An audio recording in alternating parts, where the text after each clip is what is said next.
ఆ రోజు జగన్మోహన్ రెడ్డి యొక్క 5 సంవత్సరాల పరిపాలన టెర్రరిస్టులు ఏ విధంగా పరిపాలిస్తారో ఆ విధంగా ఈ ఆంధ్ర రాష్ట్రంలో జరిగింది.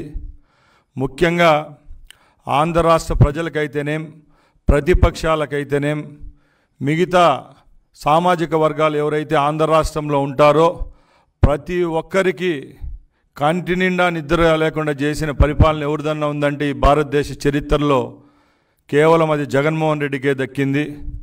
ముఖ్యంగా కార్యదక్షుడు, స్నేహశీలి, నిగర్వి, నిడారంబరుడు, ఎవరైతే 40 దశాబ్దాలు రాజకీయాల్లో ఉండి ఆంధ్ర రాష్ట్ర యొక్క పరువును అలాగే భారతదేశ యొక్క కీర్తిని చాటిన ఘనత కేవలం పెద్దలు ముఖ్యమంత్రి వర్యులు నారా చంద్రబాబు నాయుడు గారికే దక్కింది. ఆ రోజు ఏ విధమైన తప్పు లేకున్నా కేవలం ఒక చిన్న కేసులో చంద్రబాబు నాయుడు గారిని ఇరికించడం జరిగింది. ముఖ్యంగా ఆ రోజు వివరాలకు వెళ్తే సెప్టెంబర్ 9వ తారీఖు 2023లో చంద్రబాబు నాయుడు గారు రాజకీయ కార్యకలాపాల్లో నంద్యాలలో ఉంటే ఇదే జగన్మోహన్ రెడ్డి ప్రభుత్వం చంద్రబాబు నాయుడు గారిని అక్రమంగా అరెస్ట్ చేయడం జరిగింది. అరెస్ట్ చేసి రాజమండ్రి సెంట్రల్ జైలుకు తీసుకొని పోతూ ఉంటే ఎప్పుడు భారతదేశ చరిత్రలో ఎక్కడా లేని విధంగా ప్రజల నుంచి అలాగే తెలుగుదేశం పార్టీ కార్యకర్తల నుంచి ఆ ప్రభుత్వాలకి నిరసన తగిలినాయంటే ఓసారి అందరూ గుర్తించుకోవాలా. చంద్రబాబు నాయుడు గారిని 53 రోజులు రాజమండ్రి సెంట్రల్ జైల్లో పెట్టి ఏ తప్పు లేకున్నా కూడా అక్కడ ఎవరైతే ఖైదీలు ఉంటారో వాళ్ళకు ఏ విధంగా ట్రీట్మెంట్ ఇస్తారో అది కూడా దక్కకుండా 3 పర్యాయాలు ముఖ్యమంత్రిగా చేసిన చంద్రబాబు నాయుడు గారిని జైల్లో పెట్టిన హింసించిన దాష్టికం ఆ రోజు ఆ ప్రభుత్వానికే దక్కిందనే దాంట్లో ఏ విధమైన అతిశయోక్తి లేదు. ప్రజలారా ఒకటే గమనించండి, ఆ రోజు జగన్మోహన్ రెడ్డి అనే అతను ఆయన చేసిన తప్పులను కప్పిపుచ్చుకునే దానికి చంద్రబాబు నాయుడు గారిని అరెస్ట్ చేయడం జరిగింది. ముఖ్యంగా ఎలక్షన్లకు 9 నెలల ముందే అంటే సెప్టెంబర్ 9వ తారీఖున అరెస్ట్ చేసినారు.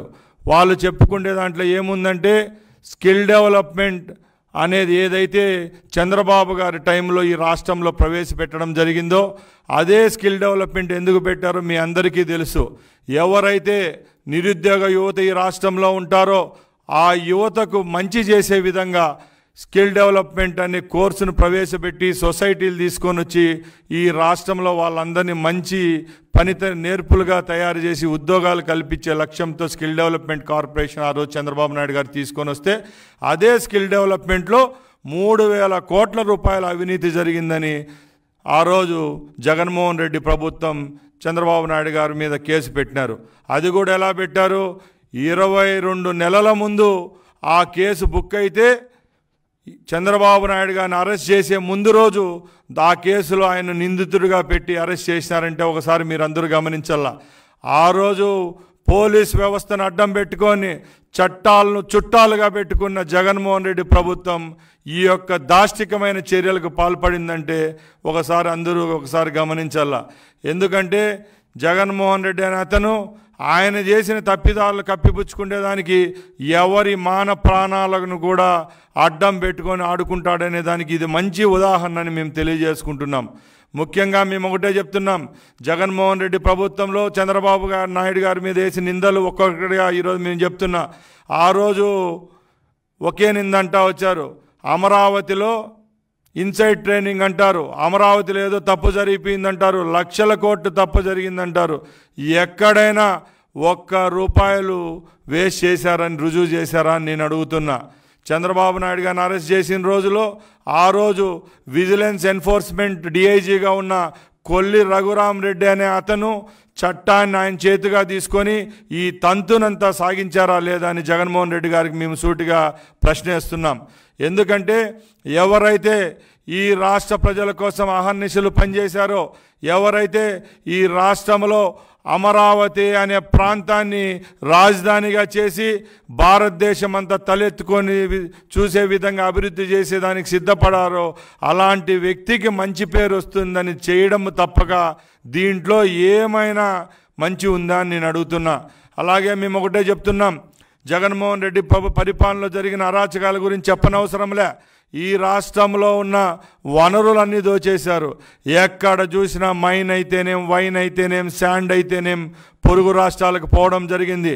నాసిరకం మద్యం తీసుకొని వచ్చారు ఈ రాష్ట్రంలో.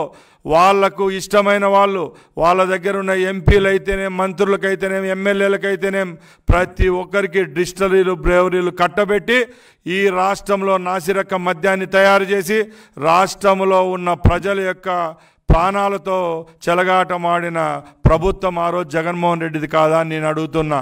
అలాగే మేము ఒకటే సూటి ప్రశ్న అడుగుతున్నాం. ఆ రోజు జగన్మోహన్ రెడ్డి మంత్రివర్గంలో ఉన్న మంత్రులు కూడా ఏ నేరాల్లో ఉన్నారో మీ అందరికీ తెలుసు. ఆ రోజు యథేచ్ఛగా రాష్ట్రంలో ఉన్న ప్రజలపైన అయితేనేం, టీడీపీ కార్యకర్తలపైన అయితేనేం దాడులు చేస్తూ వచ్చారు. ఈరోజు తెలుగుదేశం పార్టీ ప్రభుత్వం ఏర్పాటై 3 నెలలైంది. ఎక్కడైనా ఇలాంటి సంఘటనలు జరిగినాయా అని మేము ప్రజలను అడుగుతున్నాం. ముఖ్యంగా చంద్రబాబు నాయుడు గారు 4వసారి పదవి చేపట్టిన తర్వాత ఎక్కడ చూసినా ప్రజలు సంతోషంగా ఉన్నారు. దానికి ఉదాహరణ చెప్తున్నా. ఎప్పుడూ లేని విధంగా ఈ ప్రభుత్వం ఏర్పాటు చేసిన తర్వాత మేనిఫెస్టోలో ఏ కార్యక్రమాలు చేస్తామని చెప్పామో అవి తూచా తప్పకుండా చేసి చూపించిన ఘనత కూడా మా ముఖ్యమంత్రి గారికి దక్కింది. దాంట్లో ఉదాహరణ, ముందు పెన్షన్ 4,000 రూపాయలు చేస్తామని చెప్పాం, అది చేసి చూపించాం. అలాగే ఏ స్కిల్ డెవలప్మెంట్ కేసులో అయితే చంద్రబాబు నాయుడు గారిపై నేరం పెట్టి అరెస్ట్ చేశారో అదే స్కిల్ డెవలప్మెంట్ విషయానికి వస్తే ప్రతి ఒక్కరికి ఉద్యోగ కల్పన కావాలని చెప్పి చంద్రబాబు నాయుడు గారు ముఖ్యమంత్రి అయిన తర్వాత స్కిల్ సెన్సెస్ తీయమని చెప్పి ఒక క్యాబినెట్లో పెట్టి జీవో తేవడం జరిగిందా లేదని అడుగుతున్నా. అలాగే అన్నా క్యాంటీన్ల విషయానికి వస్తే రాష్ట్రంలో గత 5 సంవత్సరాలు ముందు చంద్రబాబు నాయుడు గారు ముఖ్యమంత్రి ఉన్న టైంలో ఉన్న అన్నా క్యాంటీన్లు అన్నీ మూసేశారు.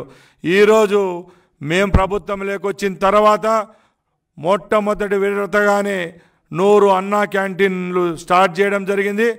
అది కూడా రాజకీయం యొక్క జోష్యం ఎక్కడా లేని విధంగా ప్రతి ఒక్క అన్నా క్యాంటీన్కు ఒక స్వచ్ఛంద సంస్థ ద్వారా భోజనాలు, నాణ్యమైన సేవలు అందించే విధంగా ఇస్కాన్ వారికి ఇచ్చామా లేదని నేను అడుగుతున్నా. చెప్పుకుంటా పోతే ఎన్నో ఉదాహరణలు. మొన్ననే ఫ్రీ ఇసుక పాలసీని తీసుకొని వచ్చాం ప్రజల కోసం. ముందు ఈ రాష్ట్రంలో ఉన్న ఇసుక ఇక్కడ ఒక బాత్రూమ్ కట్టుకోవాలన్నా కూడా రాష్ట్ర ప్రజలకు అందుబాటులో లేని పరిస్థితి ఆ రోజు ఆ ముఖ్యమంత్రి తీసుకొని వస్తే, మా ప్రభుత్వం వచ్చిన తర్వాత ఒక్క స్పూను ఇసుక కూడా పక్క రాష్ట్రాలైన తెలంగాణ, తమిళనాడు, కర్ణాటకకు పోవడం లేదంటే మీరు అందరూ గమనించాలా.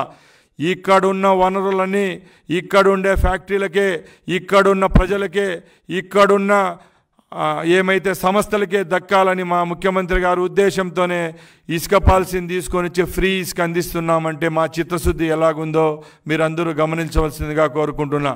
అలాగే చెప్పుకుంటా పోతే ఈరోజు ఈ రాష్ట్రంలో ఎప్పుడూ లేని విధంగా రాజధాని ప్రాంతంలో, విజయవాడ, గుంటూరు ప్రాంతంలో అధిక వర్షాలు 100 సంవత్సరాల్లో ఎప్పుడూ లేని విధంగా కురిస్తే ప్రజలు అతలాకృతం అయిపోతుంటే ముఖ్యమంత్రి గారు 9 రోజులు కార్యక్రమాలన్నీ పక్కన పెట్టి ఇక్కడున్న ప్రజలకు నేనున్నానంటూ అభయస్తమిస్తూ ప్రజల కోసం పోరాడుతూ ఉన్నారు.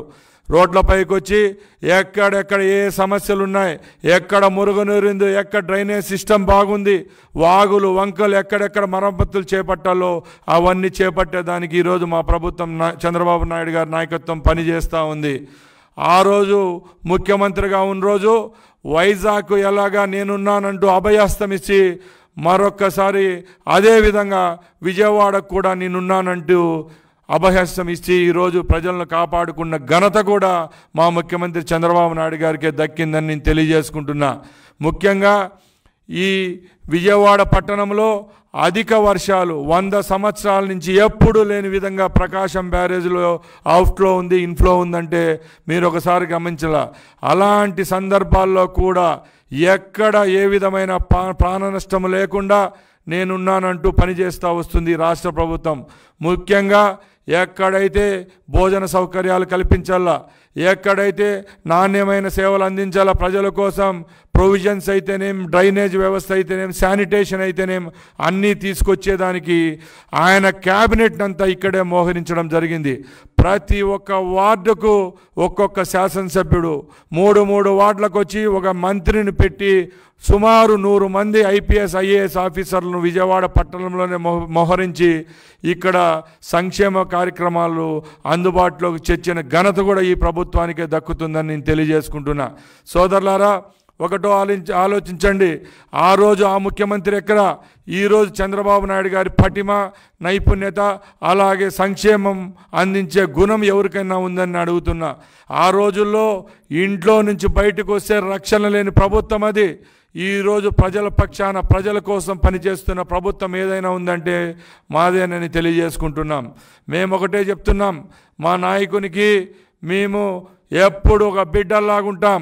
తెలుగుదేశం పార్టీ ఆవిర్భావం నుంచి ఈ రోజు వరకు తెలుగుదేశం పార్టీ కార్యకర్తలు ఎవరైతే పార్టీ జెండాను భుజాన పెట్టి మోసారో ఈ రోజుకి కూడా మా నాయకుని యొక్క గొప్పతనాన్ని కీర్తించే విధంగానే మేము ప్రజలకు అందుబాటులో ఉండి పనిచేస్తున్నాం. తప్పక జగన్మోహన్ రెడ్డి పరిపాలనలోగా లాగా ఎక్కడ ఎవరికి కష్టపెట్టడమో, దాడులు చేయడమో, అక్రమంగా కేసులు బనాయించడం జరగలేదని తెలియజేసుకుంటున్నా. ముఖ్యంగా ఆ రోజు ఆ ప్రభుత్వంలో 5 సంవత్సరాలు జగన్మోహన్ రెడ్డి ముఖ్యమంత్రి ఉండగా గ్రామ స్థాయిలో నుంచి పట్టణ స్థాయిలో వరకు ఎక్కడ చూసిన అరాచకాలు, ఆగడాలే జరిగాయి. ముఖ్యంగా ఈ రాష్ట్రంలో ప్రజలు ఎక్కువ మంది వ్యవసాయ ఆధారిత ఉద్యోగాలు చేసుకుంటూ బతికేవాళ్ళు. అలాంటి రైతుల మధ్య కూడా గొడవలు పెట్టి ఏ గ్రామానికి వెళ్ళినా, ఏ పట్టణంలో చూసినా, ఎక్కడ చూసినా సివిల్ డిస్ప్యూట్లు ఎక్కువ అయ్యేటి. అందరి మధ్యలో గలాటాలు పెట్టి రెవెన్యూనంతా చేతిలో పెట్టుకొని ఎక్కడ చూసినా దాష్టికంగా ఆ రోజు ఆ ప్రభుత్వం పనిచేస్తూ వస్తే మా ప్రభుత్వం ఏర్పాటైన తర్వాత రెవెన్యూ విషయంలో దృష్టి సాధించి ఎక్కడెక్కడ రెవెన్యూ లొసుకులు పెట్టుకొని ఆ రోజు ఆ ప్రభుత్వం తప్పిదాలు చేసిందో అవన్నీ ఒక్కొక్కటిగా గ్రామ స్థాయిలో పర్యవేక్షించేదానికి రెవెన్యూ సదస్సులుగా పెట్టేదానికి నిర్ణయం తీసుకునే ఘనత కూడా తెలుగుదేశం పార్టీ అలాగే మా ప్రభుత్వానికి దక్కుతుందని తెలియజేసుకుంటున్నాం. ముఖ్యంగా ఈరోజు ఈ పాత్రికేయ సమావేశం ఇక్కడ ఏర్పాటు చేయడం ఏమనగా, ఈ రోజుటికి మా నాయకుని అక్రమ అరెస్టు జరిగి 1 సంవత్సరం అయింది. ఈ రోజును మేము తెలుగుదేశం పార్టీ కార్యకర్తలమైతేనేం, రాష్ట్ర ప్రజలమైతేనేం దీన్ని ఒక బ్లాక్ డేగా ప్రకటిస్తున్నాం. ఎందుకంటే ఆ రోజు అమెరికాలో ట్విన్ టవర్స్, పెంటాగన్ పైన దాడి ఎంత హేమయమైనదో, అలాగే మన భారతదేశ విషయానికి వస్తే బాంబే టెర్రరిస్ట్ అటాక్లు ఎలా నీచమైనవో ఈ రాష్ట్రంలో కూడా మా నాయకుడు చంద్రబాబు నాయుడు గారి మీద దాడి చేసిన జగన్మోహన్ రెడ్డి ప్రభుత్వం అక్రమ అరెస్టును ఖండిస్తూ ఈరోజు మేమైతేనే, మా కార్యకర్తలు అయితేనే, ఆంధ్ర రాష్ట్ర ప్రజలం ఇంకా మీదట దీన్ని బ్లాక్ డేగా తీసుకొని చేస్తామని చెప్పి తెలియజేసుకుంటున్నా. అలాగే సోదరులారా, మీరు గమనించండి, ఈరోజు ఈ ప్రభుత్వం ఏర్పాటై 3 నెలలైంది. అఖండ భారతదేశంలో స్వాతంత్రం వచ్చిన తర్వాత ఏ రాష్ట్రంలో ఏ రాజకీయ పార్టీలకు ఇవ్వని మ్యాండేట్ ఈ రాష్ట్ర ప్రజలు మాకు ఇచ్చారంటే ఒకసారి గమనించాలా. కేవలం జగన్మోహన్ రెడ్డికి 11 సీట్లు ఇచ్చి 170 సీట్లలో 160 పైచికి సీట్లను తెలుగుదేశం పార్టీ, బీజేపీ, జనసేనకి ఇచ్చారంటే ప్రజలకు మా నాయకుని పైన, మా నాయకత్వం పైన ఏ విధమైన విశ్వాసం ఉందో మాకు అర్థమైంది. కాబట్టి రేపు రాబోయే కాలంలో కూడా ఎక్కడ సంక్షేమ కార్యక్రమాలు అయితేనేమి, అభివృద్ధి పథకాలు అయితేనేం మేము ప్రజలకు 100కి 100 పాళ్ళు అందే విధంగా మా ప్రభుత్వం చిత్తశుద్ధిగా పనిచేస్తుందని తెలియజేసుకుంటున్నా. అలాగే మేము ఒకటే చెప్తున్నాం, ఈ పరిపాలనలో ఎక్కడ కక్షలకు, కార్పణ్యాలకు చోటు ఉండదని మేము చెప్తున్నాం. ముఖ్యంగా ఆ రోజు ఏదో జగన్మోహన్ రెడ్డి టైంలో వాళ్ళ క్యాబినెట్ అయితేనేం, వాళ్ళ ఎమ్మెల్యేలు అయితేనేం, వాళ్ళ కార్యకర్తలు అయితేనేం అపోజిషన్ పార్టీనే లేకుండా చేస్తామని చెప్పారు. ఇప్పుడు మేము ఒకటే చెప్తున్నాం, స్నేహహస్తం ఇస్తున్నాం. ఎక్కడ చూసినా, ఏ గ్రామాలకు వెళ్ళండి, ఏ ఇంటికి వెళ్ళండి, ప్రజలంతా సంతోషంగా ఉన్నారు. 1వ తారీఖు వచ్చిందంటే పెన్షన్ డే అంటున్నారు. ఒకసారి గమనించండి, ఆ రోజు కూడా జగన్మోహన్ రెడ్డి ప్రభుత్వంలో పెన్షన్ ఇచ్చారు. ఎన్నో కష్టాలు, నష్టాలు తెచ్చి పెన్షన్లు ఇస్తే ఈరోజు ఈ నెలలో ఎప్పుడు చరిత్రలో లేని విధంగా 31వ తారీఖునే పెన్షన్ ఇచ్చిన ఘనత కూడా మా ప్రభుత్వానికే దక్కుతుందని నేను తెలియజేసుకుంటున్నా. అలాగే మేము ఒకటే చెప్తున్నాం, ఈ రాష్ట్రంలో కూటమి ప్రభుత్వం ఏర్పాటైన తర్వాత ఏ విధమైన సంక్షేమ ఫలాలు అందాలో, అభివృద్ధి ఫలాలు అందాలో అవి ప్రజలకు దక్కే విధంగా మా ప్రభుత్వం అలాగే మా ముఖ్యమంత్రి గారు సిద్ధంగా ఉండాలని తెలియజేసుకుంటూ సెలవు తీసుకుంటున్నా. జై హింద్, జై తెలుగుదేశం.